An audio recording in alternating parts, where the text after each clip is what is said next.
bestbookbits.com brings you the book summary of 8 Dates, Essential Conversations for a Lifetime of Love by John Gottman, Julie Gottman, Doug Abrahams, and Rachel Carlton. Strengthen and deepen your love with a fun, ingenious program of 8 life-changing conversations on essential topics such as money, sex, and trust from 2 of the world's most leading marriage researchers and clinicians.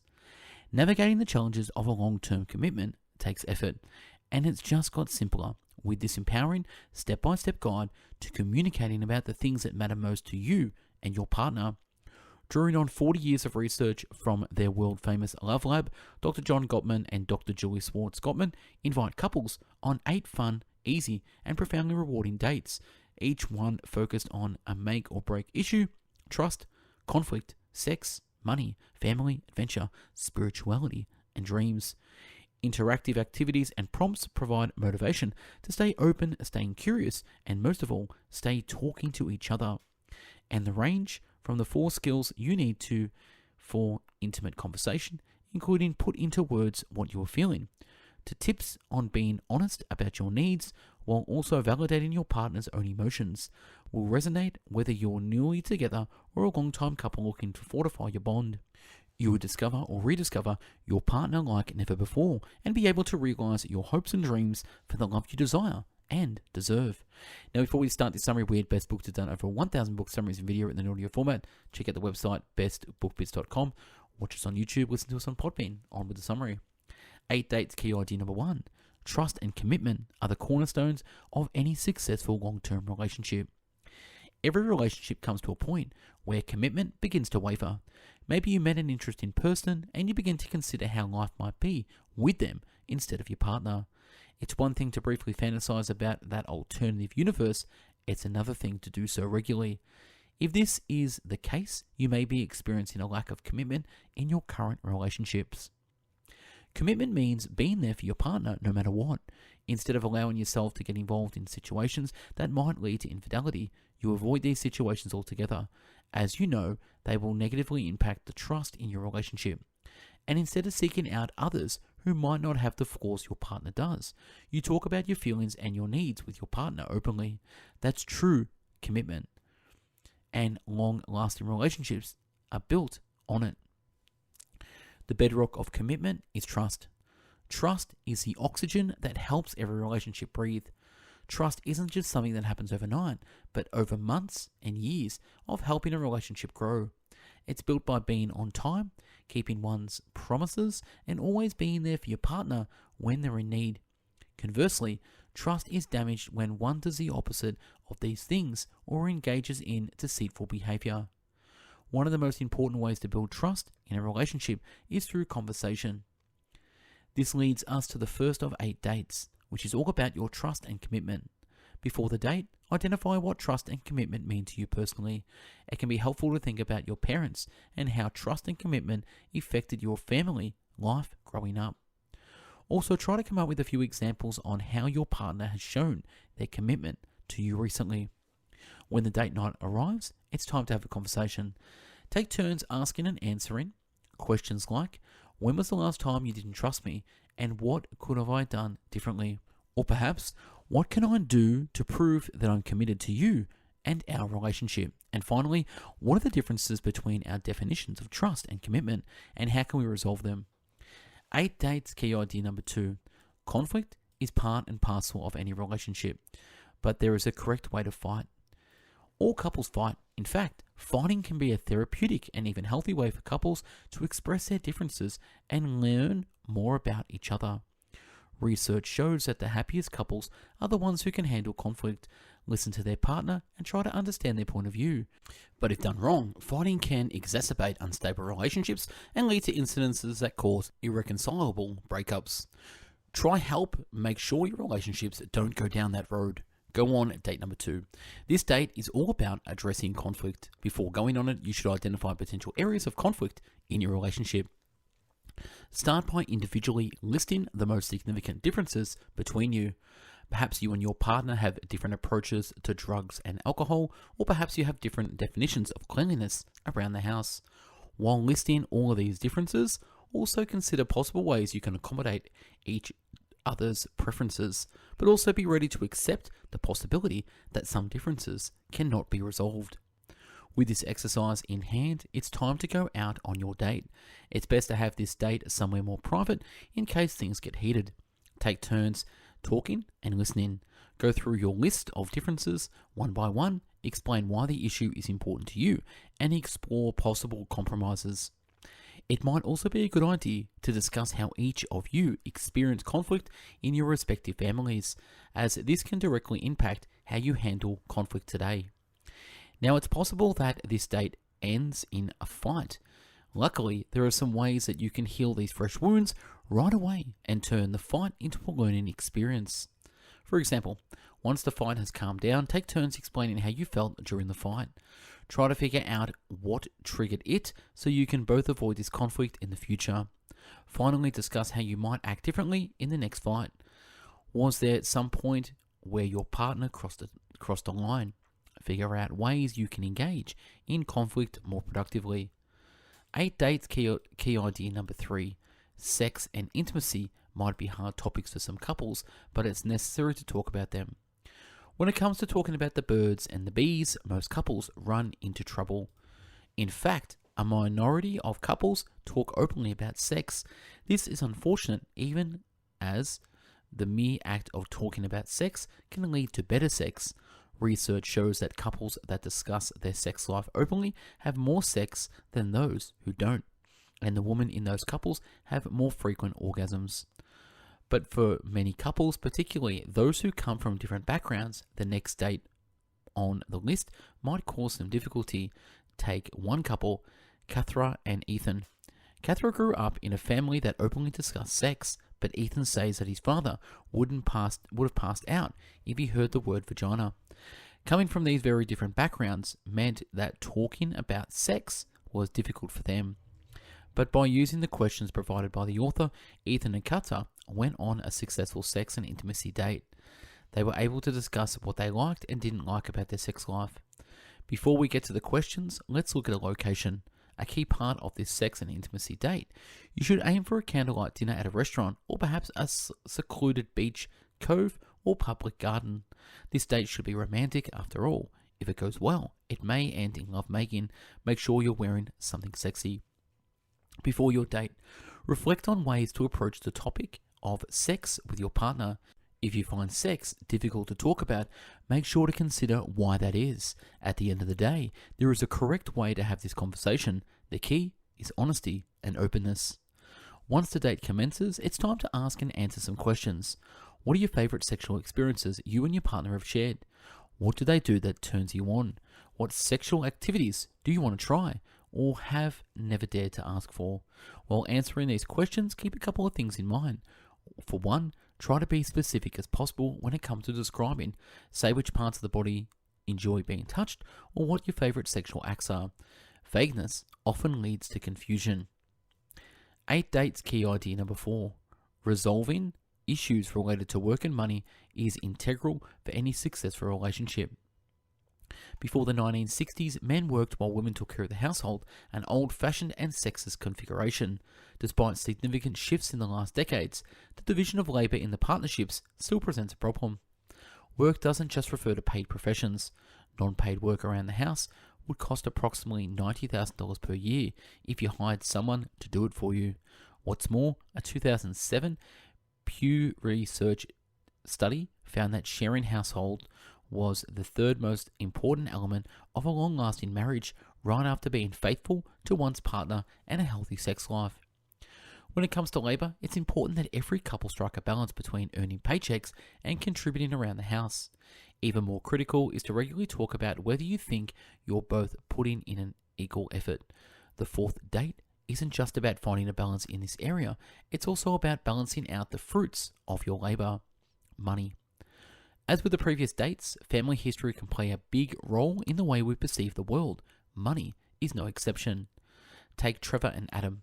While Trevor loves to spend, Adam was more inclined to save.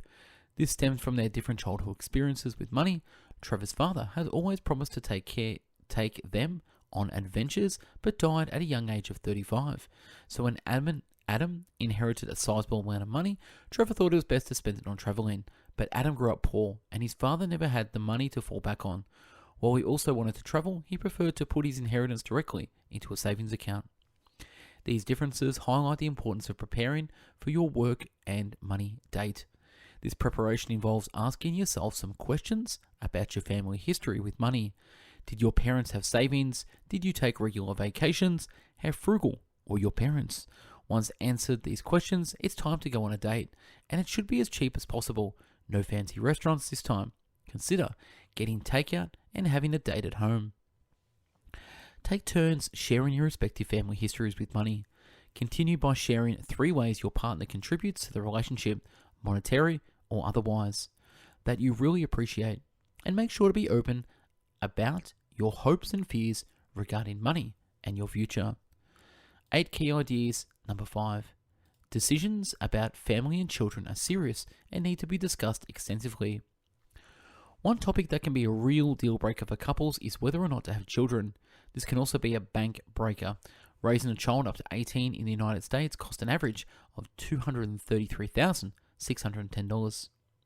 But the potential problem of raising a child don't stop there.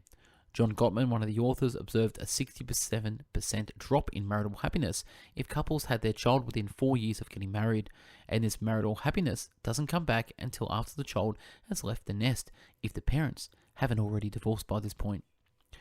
So what sort of recommendations can the prospective or current parents follow if they want to avoid this? Firstly, regardless of your gender or whether you're in a heterosexual or same-sex relationship, both partners need to be involved in themselves in the pregnancy of the birth of the child. Studies of heterosexual relationships show that when the father is involved in the pregnancy, there is less of a chance of conflict and more chances for continued marital happiness. Secondly, parents need to prioritize their intimacy with each other. This involves making sure you connect regularly, whether through date nights or simply continued communication. Raising a child is stressful, and you need to communicate and to avoid withholding from each other. With this in mind, it's time to plan out your next date night. This one will be all about family and children and should take place somewhere frequented by children. Consider a public playground or a family-friendly restaurant. The questions you and your partner should ask each other on this date are probably quite obvious. The elephant in the room is, of course, your idea of the perfect family. Does it include children? If so, how many? What sort of problems might you encounter while raising children? How can you prevent or tackle those problems? If you've already decided you don't want children, that doesn't mean you should skip this date completely. Family involves more than just children. After all, in this case, you might consider asking about your partner's closest family. What can you do to strengthen your relationship with this family? Keep in mind, this might be relatives or friends. 8 dates. Key idea number 6. Play and adventure are integral parts of any successful relationship. When was the last time you and your partner went on an adventure or simply acted a bit silly together? If you find it a bit hard to remember, it's probably time for you to introduce a bit of play into your relationship. The importance of having fun with your partner cannot be overstated. Sadly, in today's world of long work hours and stressful family demands, play often finds itself at the bottom of the to-do list. It sounds familiar. Consider how you might cultivate joy in your relationship. Howard Markman, the director of University of Denver's Center for Marital and Family Studies, has been studying the fun that couples have since 1996. For him, the number speaks for themselves. Couples that play and laugh regularly are happier couples. The 6th date is all about play and adventure. To prepare, think through all the possible fun things you could do with your partner, particularly things you haven't done in a long time or haven't even tried. When was the last time you went to a concert, an amusement park? Have you ever taken a dance class together? What about simply playing in the mud on a rainy summer day?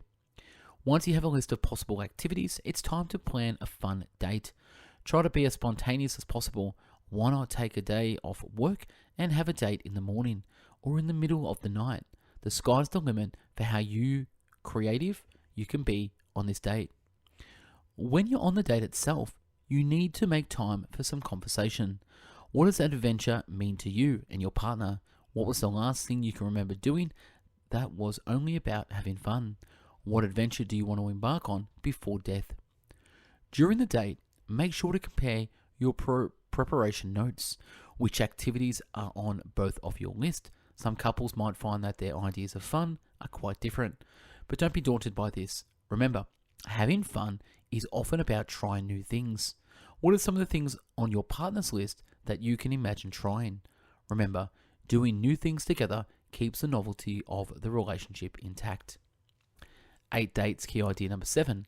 Growth is constant in every relationship, and finding spiritual meaning can be part of that.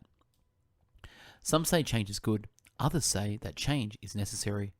In relationships, change is simply inevitable. We change, our partners change, and our relationships change. Some relationships end due to irreconcilable differences in goals or personalities, but the strongest couples are those which accommodate each person's changes and allows those changes to help them grow as a couple. Take Erica and Jake. Erica decided to give up her high-paying marketing job at a big tech firm to achieve her dream of becoming a painter. Jack supported on her every step of the way, as he knew how important it was to her. Their money dried up, and they had to downsize their apartment, but gave up the basic amenities like cable television. But at every step of the journey, they talked about the changes happening around them, and they continued to support each other through these life-changing decisions. In Erica's words, they have the best life ever. They might not have money, but they have meaning, and they have each other. Keep Erica and Jack in mind when preparing for date number 7, which is about growth and spirituality. One exercise to complete before the date is to figure out what goals you share with your partner. Do you share the same goals? Does your partner respect your accomplishments? What do you want to achieve when you reach old age? You can also bring an object that honors your partner along with you on this date. This might be a photo or a special object connected to them. When it's time to go on this date, there are many questions you might ask on the topic of spirituality. Was your partner religious as a child? What do they consider sacred? How do they find inner peace when times are hard? What sort of beliefs would they pass on to their children? Spirituality goes hand in hand with meaning and change, so be prepared for some deep philosophical talks on this date. 8 dates key idea number 8. To create a lifetime of love, always honor your partner's dreams. Everyone has dreams, but a lot of us don't find the time to pursue them. Modern life can make it hard to align a family, full-time job, and dreams. But that's where having a partner comes in. Partners should always help each other achieve their individual dreams, even if that means sacrificing their own. Sometimes you have to put your dreams on hold while helping your partner achieve theirs. They will do the same for you when the time comes. This is exactly what Doug and Rachel did. During the early days of their relationship, they were inseparable and totally in love. But Doug had a dream. He wanted to go to Israel for a year to explore his roots. While initially sad, Rachel knew she couldn't stand in the way of Doug's dreams, so she encouraged him to go. Upon his return, he planned to join her in New York and begin climbing the career ladder. But Rachel's dreams had changed. She decided to go to medical school 3,000 miles away in New York. For him, the decision was clear. He gave up on New York's dream and moved in with her. His sacrifice made Rachel feel loved. Throughout both experiences, they learned that honoring each other's dreams sometimes involved putting their own on hold. This story brings us to the topic of the final date, dreams. To prepare for this date, write a list of all your dreams, the stories behind them, and how your partner can help you fulfill them. You should also note any shared dreams you've already discussed and how you can move forward in helping each other achieve them. The location of this dreamy state should be inspiring, perhaps somewhere you can watch a beautiful sunset. Now it's time to get deep. Questions you should both ask and answer include whether you had dreams as a child, whether your parents helped you fulfill those dreams, and which of your dreams is the most important to you. Once you know about your partner's dreams, it's up to you to figure out how to honor them. By doing so, you'll help your relationship last forever. And that's a wrap on this book summary, 8 dates. If you like this summary, check out our 1000 book summaries we've done at bestbookbits.com. Watch us on YouTube and follow us on Podbean. Thanks for watching and listening. Have yourself an amazing day. Take care.